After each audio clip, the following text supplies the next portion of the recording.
அன்பினர்களே, நேற்றும் இன்றும் ஈரானுக்குள் அமெரிக்காவும் இஸ்ரேலும் ஆடிய கோர தாண்டவத்திற்கு பதிலடியாக வளைகுடாவில் 3 நாடுகள் மீது ஈரான் மிகப்பெரிய ஏவுகணை தாக்குதல்களும் ஆளில்லா விமான தாக்குதல்களையும் தொடுத்திருக்கின்றது. இன்று அதிகாலை முதல் பஹ்ரைன், குவைத், ஜோர்தான் ஆகிய நாடுகளில் இருக்கின்ற அமெரிக்க இலக்குகள் மீதுதான் இந்த தாக்குதல் நடத்தி இருக்கின்றது. பல தளங்கள் தற்பொழுது பற்றி எரிந்து கொண்டிருப்பதாகவும் செய்திகள் வெளிவந்த வண்ணம் இருக்கின்றன. குவைத்துக்கு எதிரான அமெரிக்காவின் தொடர் தாக்குதலுக்கு பதிலடியாக அங்குள்ள அமெரிக்க ராணுவ நிலைகளை குறிவைத்து புதிய அலையாக ஆளில்லா விமான தாக்குதல்களை நடத்தியுள்ளதாக ஈரான் ராணுவம் தெரிவித்திருக்கின்றது. இன்றைய திங்கட்கிழமை நண்பகல் செய்தியாக இந்த தாக்குதல்கள் ஈரான் ராணுவத்தால் அறிவிக்கப்பட்டன. மேலும் பல நாடுகளில் உள்ள அமெரிக்க இலக்குகள் மீது தொடர்ச்சியான கடுமையான பதிலடி தாக்குதல்களை நடத்திய IRGC நடவடிக்கைகளிலிருந்து இது வேறுபட்டவை என்றும் தெரிவித்திருக்கின்றது. மூர்க்கத்தனமான தாக்குதல் நடந்து வருகின்றது. தெற்கு ஈரான் மீது தொடர்ச்சியான சட்டவிரோத அமெரிக்க ஆக்கிரமிப்பு செயல்களை தொடர்ந்து குவைத்தில் உள்ள அமெரிக்க படைகளின் இருப்பிடங்களை குறிவைத்து இந்த நடவடிக்கைகள் நடத்தப்பட்டதாக திங்களன்று இன்று வெளியிடப்பட்ட அறிக்கையில் ஈரானிய ராணுவம் தெரிவித்துள்ளது. குவைத்தில் உள்ள பயங்கரவாத அமெரிக்க ராணுவத்தால் பயன்படுத்தப்படும் வான் பாதுகாப்பு மற்றும் ஏவுகணை அமைப்புகள், தங்குமிடங்கள் மற்றும் தளவாட ஆதரவு வசதிகள் மீது இந்த ஆளில்லா விமான தாக்குதல்கள் நடத்தப்பட்டதாகவும் ஈரான் தெரிவித்துள்ளது. ஈரானிய ராணுவ தளங்கள், உட்கட்டமைப்பு மற்றும் பொதுமக்கள் மீது அமெரிக்கா நடத்தும் தொடர்ச்சியான தாக்குதல்களை ஈரான் ராணுவம் கண்டித்துள்ளது. இத்தகைய நடவடிக்கைகளை ஐக்கிய நாடுகள் சாசனத்தின் அடிப்படை கொள்கைகளை அப்பட்டமாக மீறுவதாக என்றும் ஈரான் தெரிவித்துள்ளது. அதையெல்லாம் யாருங்க பார்க்க போறான்? அடிச்சிட்டு போனீங்கன்னா ஏண்டவன் அடிக்கிறது தான். அதெல்லாம் ஐநாவெல்லாம் ஒரு கண்கட்ட பின்பு சூரிய நமஸ்காரம், அவ்வளவுதான். எதிரிகளின் எந்த ஒரு ஆக்கிரமிப்பு செயலுக்கும் எதிராக நாட்டின் இறையாண்மை, பிராந்திய ஒருமைப்பாடு மற்றும் சுதந்திரத்தை பாதுகாக்க ஈரானின் ஆயுத படைகள் முழு பலத்துடன் உறுதியாக உள்ளன என்றும், இந்த இலக்கை அடைவதில் ஒரு கணம் கூட தயங்காது என்றும் ஈரான் வலியுறுத்தி இருக்கின்றது. அமெரிக்க படைகள் ஈரானின் போக்குவரத்து, உட்கட்டமைப்பு, மீன்பிடி படகுகள், சரக்கு கப்பல்கள் மற்றும் வானிலை ஆய்வு வசதிகள் மற்றும் கட்டிடங்களை வேண்டும் என்று குறிவைத்து மிகவும் கொடூரமான சில போர்க்குற்றங்களை செய்த பின்னர் இந்த அறிக்கை வெளியிடப்பட்டிருக்கிறது. குறிப்பாக சொல்லப்போல நேற்றும் இன்றும் ஈரானின் உட்கட்டமைப்புகள் மீது கோர தாண்டவம் மிகப்பெரிய தாக்குதல் தொடுக்கப்பட்டிருக்கின்றது. இது ஈரானுக்கு மிகப்பெரிய பின்னடைவையும் கொடுத்திருக்கின்றது. இதெல்லாம் நம்ம ஆளுங்க சொல்ல மாட்டாங்க. ஈரான் அடிக்கணும் சொல்ல ஈரான் இன்றைக்கு நேற்று மணிக்கு வாங்கி கட்டி இருக்கின்றது. மேலும் ஹார்முஸ் ஜலசந்தியை பாதுகாப்பதற்கான ஈரானின் சட்டபூர்வமான ஏற்பாடுகளில் அமெரிக்கா வெளிப்படையாக தலையிட்டு இந்த முக்கிய நீர்வழியில் வேண்டும் என்று பாதுகாப்பின்மையை மீண்டும் ஏற்படுத்தி சர்வதேச வர்த்தக கப்பல் போக்குவரத்தை சீர்குலைத்துள்ளது. அதே நேரத்தில் பாரசீக வளைகுடாவின் தெற்கு கடற்கரையில் உள்ள நாடுகளுக்கு சொந்தமான நிலப்பரப்புகளையும் வசதிகளையும் பயங்கரவாத அமெரிக்க ராணுவம் பயன்படுத்தியது மூலம் அந்த நாடுகள் ஈரானிய மக்களுக்கு எதிரான வாஷிங்டனின் சட்டவிரோத மற்றும் குற்றவியல் போருக்கான கணங்களாக திறம்பட மாற்றப்பட்டுள்ளன. அமெரிக்காவின் குற்றவியல் ஆக்கிரமிப்பை ஈரான் கண்டித்திருக்கிறது. தாக்குதல்கள் நடந்த இடங்களை தாக்குவோம் என உறுதி செய்யப்பட்டிருக்கின்றது. கடந்த 24 மணி நேரத்தில் ஈரானுக்கு எதிரான அமெரிக்கா நடத்திய குற்றவியல் ராணுவ ஆக்கிரமிப்பை ஈரான் வெளியுறவு அமைச்சகம் வன்மையாக கண்டித்துள்ளது. நேற்று வெளியிடப்பட்ட ஒரு அறிக்கையில் கடந்த 24 மணி நேரத்தில் ஈரானுக்கு எதிராக அமெரிக்கா நடத்திய குற்றவியல் ராணுவ ஆக்கிரமிப்பை ஈரான் வெளியுறவு அமைச்சகம் வன்மையாக கண்டித்துள்ளது. இந்த தாக்குதல்கள் சர்வதேச அமைதி மற்றும் பாதுகாப்பிற்கு அச்சுறுத்தல் விளைவிப்பது மட்டுமல்லாமல் மேற்கு ஆசியா முழுவதும் பதற்றங்களை குறைத்து அமைதியை மீட்டெடுப்பதற்கான பல மாதகால முயற்சிகளையும் அளித்துவிட்டன என்றும் அதை எச்சரித்துள்ளது. ட்ரம்ப் பெருமையடித்து அச்சுறுத்தியதாக சொல்லப்படும் ஜெரால்ட் ஃபோர்டு என்ற கப்பலும் தாக்கப்பட்டதாக வெளிவரும் செய்தியை அமெரிக்கா மறுத்திருக்கின்றது. அது ஒரு பொய்யான செய்தியாகவே பார்க்கப்படுகிறது. அமெரிக்க விமானம் தாங்கி கப்பலான USS ஜெரால்ட் ஆர் ஃபோர்டு தாக்கப்பட்டதாக கூறப்படும் செய்திகள் முற்றிலும் உண்மைக்கு புறம்பானவை என்றும் பல செய்திகள் தெரிவிக்கின்றது. காரணம், தற்போதைய நிலை யுஎஸ் ஜெரால்ட் ஆர்ஃபோர்ட் தற்போது எந்த ஒரு போர்க்களத்திலும் அது இல்லை என்றும் அது மே 16ஆம் தேதி அடி வாங்கிவிட்டு அந்த தனது நீண்ட கால பயணத்தை முடித்துக் கொண்டு வர்ஜீனியாவில் உள்ள நார்ஃபோ கடற்படை கப்பல் கட்டும் தளத்திற்கு அது திரும்பியுள்ளது, தரை தட்டி இருக்கின்றது. தற்போது அந்த கப்பல் திட்டமிடப்பட்ட பராமரிப்பு மற்றும் நவீனமயமாக்கல் பணிகளுக்காக துறைமுகத்தில் நிறுத்தி வைக்கப்பட்டது. அதாவது அடி வாங்கிய கப்பல், டேமேஜ் ஆகிற கப்பல், அது ரிப்பேர் பண்ணப்படுது. எப்படா அடிக்க வந்த எல்லாம் பொய் தான், அது பொய். இந்த கப்பல் ஈரான் ஏவுகணைகளால் தாக்கப்பட்டு எரிவதாகவும் கப்பல் சேதமடைந்துள்ளதாகவும் சமூக ஊடகங்களில் பரப்பப்படும் படங்கள் மற்றும் காணொலிகள் AI மூலம் உருவாக்கப்பட்ட படம் என்றும் அது போலியான பொய் செய்தி என்றும் தற்பொழுது செய்திகள் வெளிவந்த வண்ணம் இருக்கின்றது. உண்மையும் அதுதான். மார்ச் 12 அன்று இந்த கப்பல் மத்திய கிழக்கு பகுதியில் பணியில் இருந்த போது அதன் சலவை அறையில் லண்டன் ரூமில் எதிர்பாராத விதமாக ஒரு தீ விபத்து ஏற்றன்னு சொன்னப்பட்டாங்க இல்லையா. அந்த கப்பல் நாம சொல்லியிருந்தோம் மலேசியா நோக்கி பயணித்து ஆப்போசிட் ரிட்டர்ன் பண்ணி அது போய் சேர்ந்து இருக்குது. ஆனா என்ன சொல்றீங்க, இப்ப ஏவுகணை தாக்குதல் அடிச்சேன்னு சொல்லி இந்த கதையை பரப்புறானுகள் நாய்க்களே, அது பொய்டா. ஈரான் அமெரிக்கா மோதல் தொடர்பான செய்திகளை வெளியிடும் போது இந்த மாதிரி பொய் செய்திகளும் வெளிவந்த வண்ணம் இருப்பதாக வேறு நாட்டு செய்திகள் வெளிவந்த வண்ணம் இருக்கின்றது.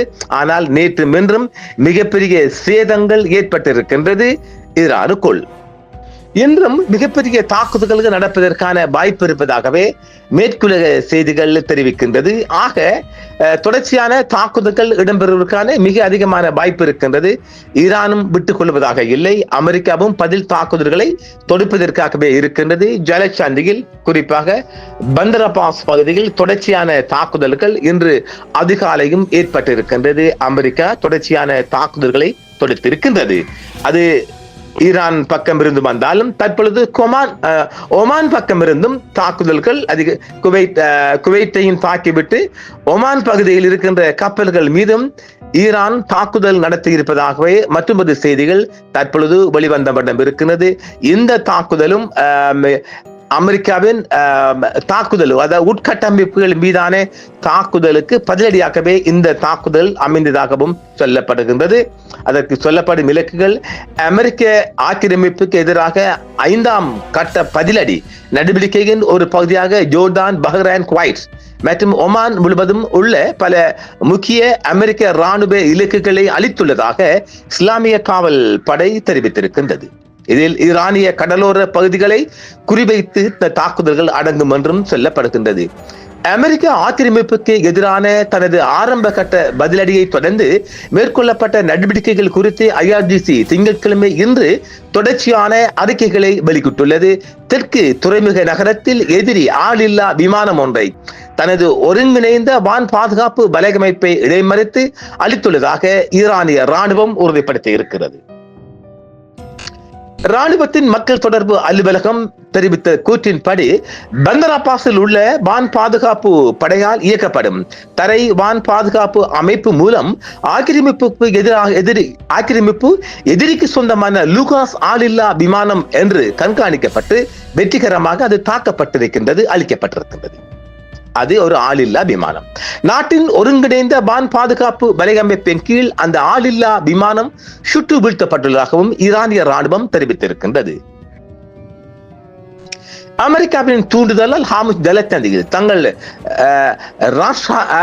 ராட்சாண்டர்களை அணைத்து கடல் வழி போக்குவரத்திற்கு ஆபத்தை விளைவித்த 2 விதிமீறல் கப்பல்கள் சம்பந்தப்பட்ட ஒரு சம்பவத்தை தொடர்ந்து ஞாயிற்றுக்கிழமை நேற்றிரவு அமெரிக்க ராணுவம் ஈரானிய கடலோர தளங்களை தாக்கி தனது கொடூரமான இயல்பை மீண்டும் ஒருமுறை வெளிப்படுத்தியுள்ளதாக ஈரான் தெரிவித்துள்ளது. இதற்கு பதிலளிக்கும் விதமாக IRGC இஸ்லாத்தின் கண்ணியமிக்க வீரர்கள் ஜோர்டானின் இளவரசர் ஹசன் விமான தளத்தில் உள்ள பல ஏவுகணை தளங்களையும் கிடங்குகளையும் எரிபொருள் சேமிப்பு தொட்டிகளையும் ஏவுகணைகள் மற்றும் ஆளில்லா விமான தாக்குதல்கள் மூலம் தீக்கிரைக்காய்க்குள்ளதாகவும் தெரிவித்துள்ளது. 2ஆம் கட்டமாக பஹ்ரைனில் உள்ள அமெரிக்க ஆளில்லா விமான கட்டளை மையமும் தாக்கப்பட்டிருக்கிறது.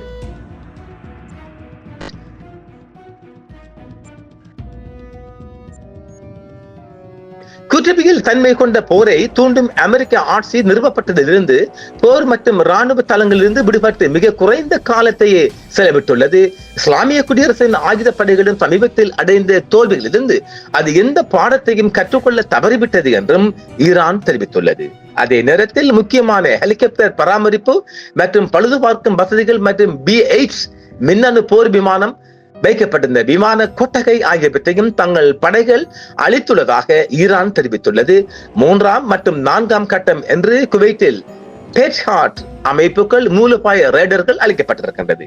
அதனைத் தொடர்ந்து ஒரு அறிக்கையில் குவைத்தில் உள்ள அலி அல் சேலம் விமான தளத்தில் இருந்து எரிபொருள் சேமிப்பு கலங்கள் மற்றும் ஒரு பேட்ரியாட் வான் பாதுகாப்பு அமைப்பு, அத்துடன் அந்நாட்டில் உள்ள அஹமத் அல் ஜபர் விமான தளத்தில் இருந்த ஒரு FS மூலோபாய போர் அமைப்பு ஆகியவை முழுமையாக அளிக்கப்பட்டுள்ளதாக ஈரான் தெரிவித்துள்ளது. 4ஆம் கட்டமாக குவைத்தில் அமெரிக்காவின் தரைவழி ஏவுகணை தளமும் அளிக்கப்பட்டிருக்கின்றது. குவைத்தில் உள்ள அமெரிக்க இராணுவத்தின் தரைவழி ஏவுகணை தளத்தை குறிப்பிட்டு பதிலடி தாக்குதல் 4ஆம் கட்டமாக நடைபெற்றுள்ளதாகவும் ஈரான் தெரிவித்திருக்கிறது. அவர்கள் 2 ஹிமாஸ் ஏவுகணை தளங்களையும் ஏவுகணையில் நிரம்பிய வெடிமருந்து கிடங்குகளையும் தீக்கிரையாக்கி அவற்றை முற்றிலுமாக அளித்தனர் என்றும் தெரிவிக்கப்பட்டிருக்கின்றது. 5ஆம் கட்டமாக பஹ்ரைனில் உள்ள அமெரிக்க உட்கட்டமைப்பு, ஒமானில் உள்ள ரேடார் அமைப்புகளும் அளிக்கப்பட்டிருக்கின்றது.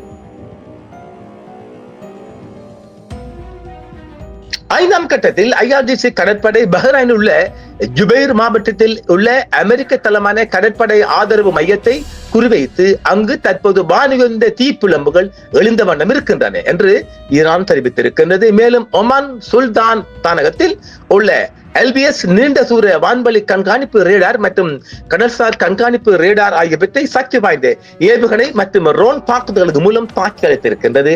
நாம் ஏற்கனவே சொன்னோம் இல்லையா, மூர்க்கத்தனமாக ஈரான் தாக்கி வருகின்றது. இருப்பினும் அதைத் தொடர்ந்து ஓர் அறிக்கையில் பஹ்ரைனில் உள்ள அமெரிக்க தளமான கடற்படை ஆதரவு மையத்தை தனது கடற்படை குறிவைத்ததாகவும் அங்கு தற்போது வானிகொந்த தீப்பிழம்புகள் எழுந்து கொண்டிருக்கின்றன என்றும் ஈரான் தெரிவித்திருக்கின்றது. பதிலடி நடவடிக்கையின் 5ஆம் கட்டத்தின் போது ஒமான் சுல்தானகத்தில் இருந்த FS நீண்ட தூர வான்வழி கண்காணிப்பு ரேடார் மற்றும் கடல்சார் கண்காணிப்பு ரேடார் ஆகியவற்றை சக்தி வாய்ந்த ஏவுகணை மற்றும் ட்ரோன் தாக்குதல்கள் மூலம் அந்த படை தாக்கி அளித்துள்ளதாகவும் ஈரான் தெரிவித்திருக்கிறது. தெற்கு ஈரானில் உள்ள ஒரு விவசாய நீர்ப்பாம்பை அமெரிக்க படைகள் சமீபத்தில் குறிவைத்ததில் காணப்படுவது போல இந்த படை பிரிவின் பதிலடி குழந்தைகளை கொல்லும் அமெரிக்க இராணுவத்தை கைதிகத்துக்கு தள்ளியது என்றும் ஈரான் தெரிவித்திருக்கின்றது. ஆக மிகப்பெரிய தாக்குதல்கள் இன்று அரங்கேறுகிறது. திங்கட்கிழமை நரபலியும் அதிகரித்திருக்கின்றது. பத்திகரியும் அமெரிக்க தளங்கள் தான் இந்த செய்தியின் பின்னணியாக வருகின்றது. ஆம் நேயர்களே, இன்று இரவும் சந்திப்போம். நன்றி, மீண்டும் சந்திப்போம். என்றும் உங்களுடன் சன்ரைஸ் இந்தியா டிவி சப்ஸ்கிரைப் பண்ணுங்கள், பெல் பட்டனையும் கிளிக் செய்யுங்கள். உங்கள் ஆதரவே எங்கள் சேவை. ஆதரவு தாருங்கள், அரவணைப்போம். மறக்காம சர்ப்ரைஸ் பண்ணுங்க. தேங்க்யூ.